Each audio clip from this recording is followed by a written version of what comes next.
Voilà, c'est jour de marché, mardi matin à la Tour d'Aigues. La Tour d'Aigues, c'est dans le Vaucluse, à 6 km de Pertuis, qui est une petite ville à côté d'Aix-en-Provence, pour celles et ceux qui ne connaissent pas.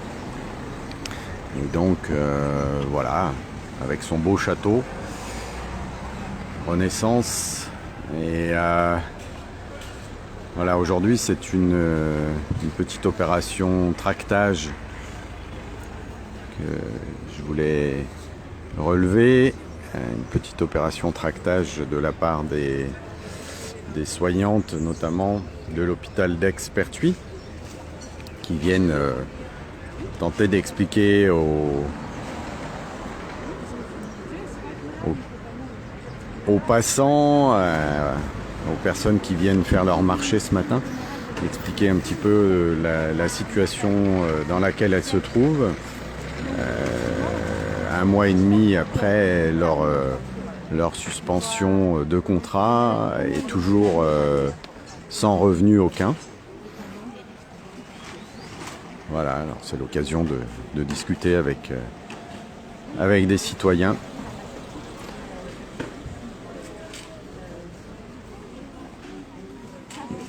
Voilà, donc c'est toujours pour montrer la situation actuelle, dont on parle assez peu dans les médias nationaux.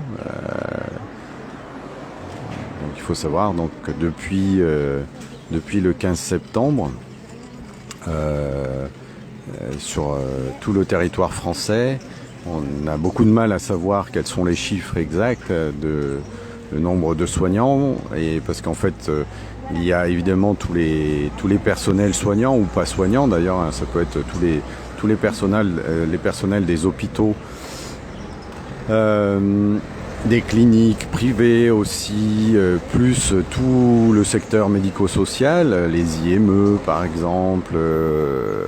Là dans le coin, à la Tour d'Aigues, on peut citer l'IME de la Bourguette, ou le Grand Réal, où il y a des personnels qui sont suspendus.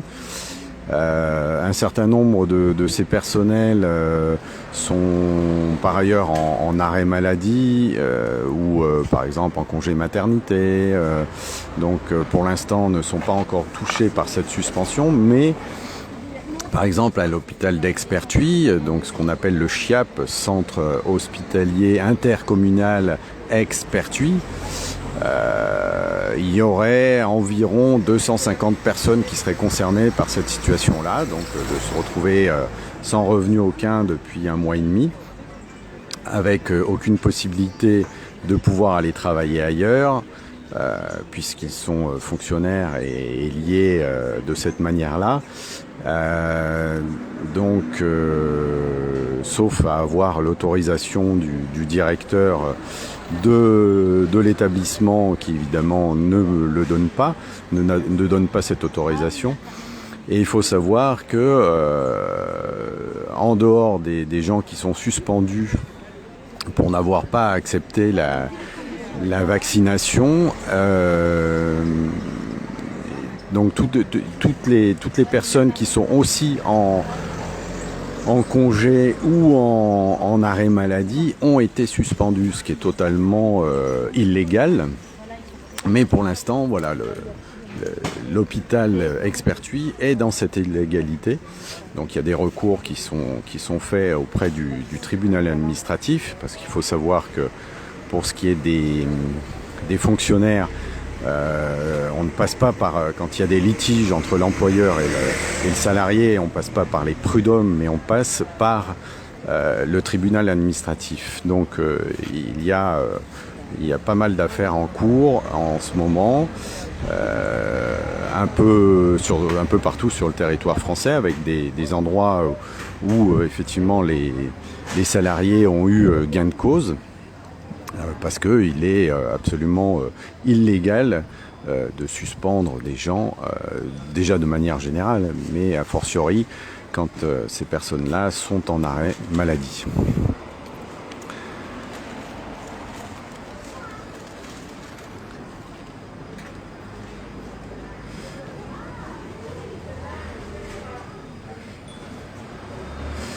Donc voilà, c'est pour montrer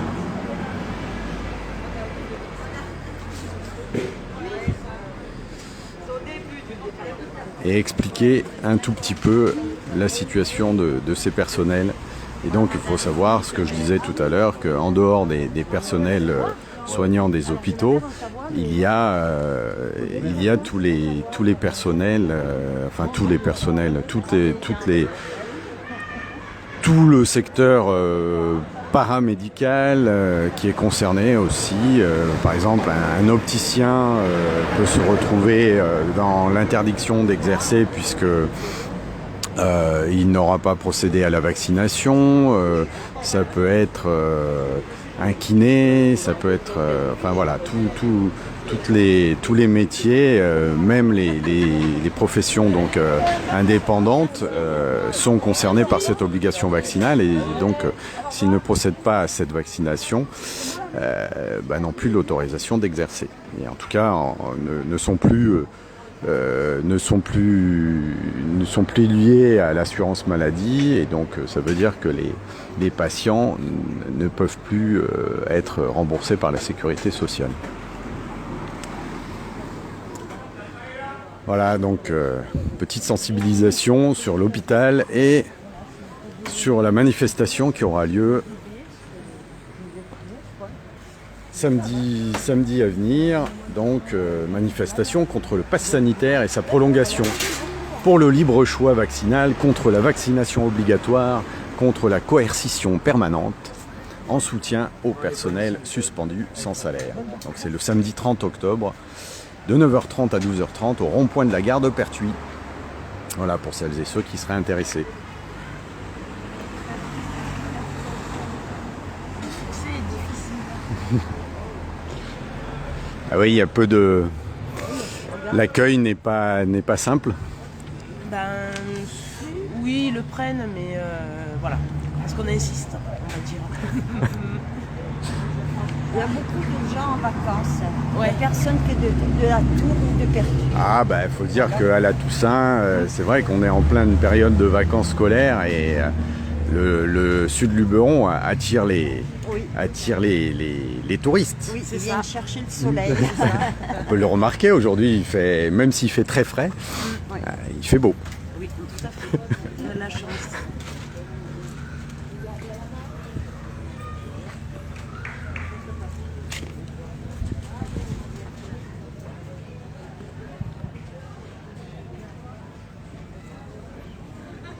Voilà, le petit marché provençal. Regardez ces belles couleurs, avec les fleurs, les pots de miel. Faut venir visiter le sud Luberon. Bonjour.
Les discussions qui parfois durent un petit peu avec les gens, la population, qui est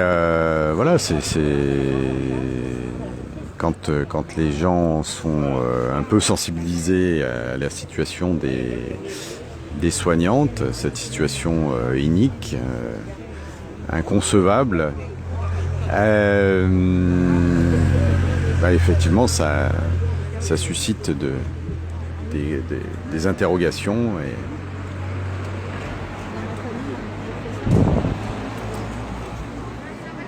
On va tenter d'avoir un petit mot de...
Effectivement, il est efficace.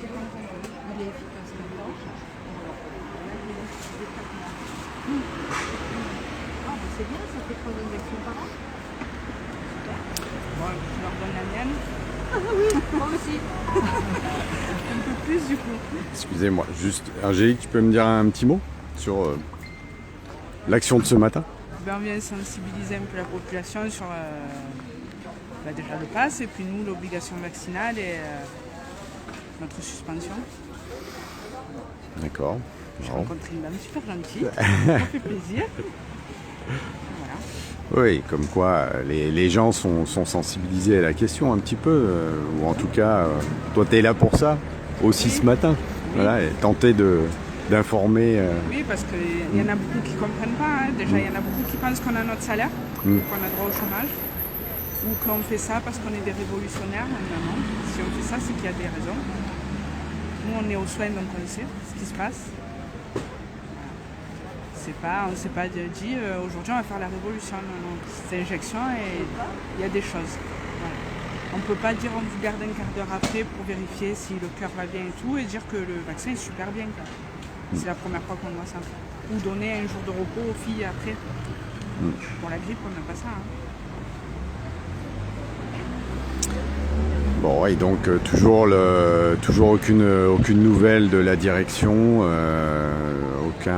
aucun rendez-vous en perspective pour parler de tout ça, non. Ça n'a pas changé. Donc pour l'instant, c'est vraiment, ils restent sur leur position de vous laisser dans un coin obscur comme ça. C'est ça, et puis, apparemment, ce qui se dit, c'est qu'ils vont nous remplacer. Et comment ils peuvent vous remplacer? Ça les arrangerait bien qu'on prenne une petite dispo. Au moins, ils peuvent mettre quelqu'un sur notre poste. Ouais. On va revenir. C'est clair. Mais ça, tu veux dire quand ça les arrangerait bien de faire ça, effectivement, mais ça, c'est pas officiel, c'est-à-dire que c'est des bruits de couloir. Oui, non, mais après, ils font du chantage. Au moins, si on entend, ils vont dire elles vont avoir peur de perdre leur poste et elles vont aller se faire vacciner. Mais il n'est pas là le problème. C'est au-delà de tout ça. Si on ne se fait pas vacciner, c'est qu'il y a des raisons. Mais est-ce qu'il y a une possibilité de perdre ton poste, justement? Normalement, non. Après, avec eux, tout est possible. Oui, parce qu'en fait, normalement, tu n'aurais pas dû te retrouver suspendu. Normalement, tu devrais avoir un salaire. Normalement, je pensais avoir mon poste jusqu'à ma retraite, mais non. C'est ce que je disais à la dame. Si on m'avait dit, Angélique, tu fais partie de la fonction publique et un jour on va te mettre dehors, j'aurais pu mettre mes mains au feu et dire c'est impossible. Impossible. Ben, si. Ce que je disais, je comprends pas. Je sais pas ce qu'il faut aux gens pour ouvrir les yeux. Et surtout que là, du coup, c'est une première, et ça veut dire que à partir du moment où on est capable de faire ça, puisque le normalement n'existe plus, ça veut dire que derrière, sur d'autres prétextes, finalement, ça pourrait être le cas. Hein. Donc, une fois qu'ils ont commencé à faire ça, pourquoi pas, ils vont dire, tu n'as pas voulu revenir, on va te suspendre. Parce que normalement, on n'aurait jamais dû arriver là, dans la fonction publique. Ça veut dire qu'ils ont ouvert quelque chose, mais... Oui, que du coup, de... sur un autre prétexte que celui de la vaccination, finalement, ça pourrait être le cas pour n'importe quel autre personnel des hôpitaux. Quoi, la troisième dose, tu n'auras pas le pass, donc ils vont suspendre aussi celles qui n'ont fait que les 2 doses. Ouais. Je sais pas, j'espère que les gens vont comprendre et vont ouvrir les yeux. Parce qu'au-delà, comme je dis, du vaccin, il y a le pass. C'est pas être libre, hein, de montrer son téléphone, aller au restaurant et dire moi je suis libre, je vais au restaurant. Non. Au restaurant, normalement, tu y vas le soir, tu te dis tiens, si j'allais au restaurant avec ma famille, tu n'as pas à montrer patte blanche à chaque fois. Je sais pas. On est en France, pays des libertés, dis donc, pauvre France, hein, j'ai envie de dire. Nos ancêtres, ils doivent se retourner. Hein. Il ne faut pas se leurrer, hein. Ça prend au nez à nos enfants. Hein, voilà. Moi je le dis aux filles, il faut agir maintenant. L'Amérique ça a commencé, 5-11 ans. Là ce matin j'ai vu que le Moderna il lançait les 5-11 ans aussi. Ça leur prend au nez. On ne va pas injecter cette merde à nos enfants. Ils n'ont rien demandé. Et surtout que là, dans la période actuelle, il n'y a plus de... Enfin, je veux dire, la pandémie n'est plus présente. Il y a des pharmacies qui nous ont dit sur 250 tests, elle a 5 positifs. Regarde, tu vois bien, on fait des manifestations et tout. Il n'est pas là, ou alors il veut pas de nous. C'est ça, ouais. T'es suspendu du Covid aussi, quoi. C'est ça, ouais. Après, il faut qu'ils ouvrent les yeux. On n'est pas là pour faire... Il y a des choses graves qui sont en train de se passer. Mais ça va être de pire en pire, parce que si on accepte ça, il a les cartes blanches, là, il va y aller, mais rien faire. C'est pas possible, je n'arrive pas à comprendre.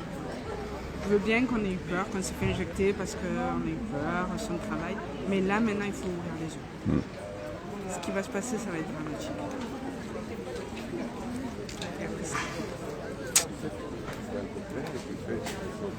Après, moi je dis, tu vois, aux filles, je sais pas aux filles et aux autres, hein, il y a Noël qui arrive, pour nous ça va être difficile. Parce qu'on est punis, parce qu'on a choisi de ne pas se faire injecter. Donc, on a des enfants, on a des anniversaires, Noël, tout est compliqué. Il ne faut pas qu'elle croie que la population croit qu'on est à la maison au chaud. Pas du tout. C'est très très compliqué. Bon.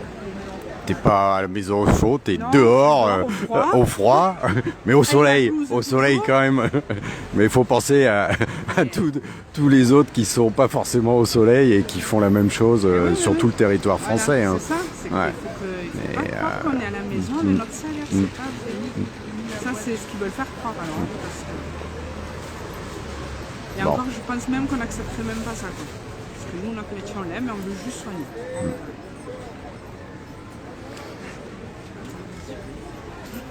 Merci.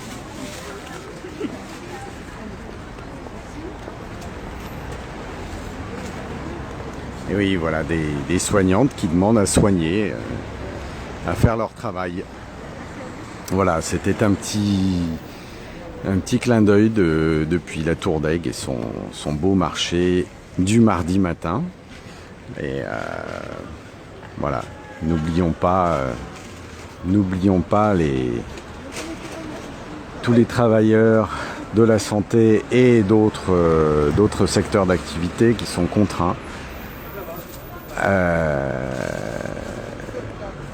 Et finalement à toute la population qui est contrainte. On le voit ici, les gens se promènent avec leur masque, ils sont toujours dans cet affolement généralisé. Cela mérite réflexion, effectivement. Je vous souhaite une bonne journée. Et voilà, au revoir sur cette image ensoleillée. À bientôt.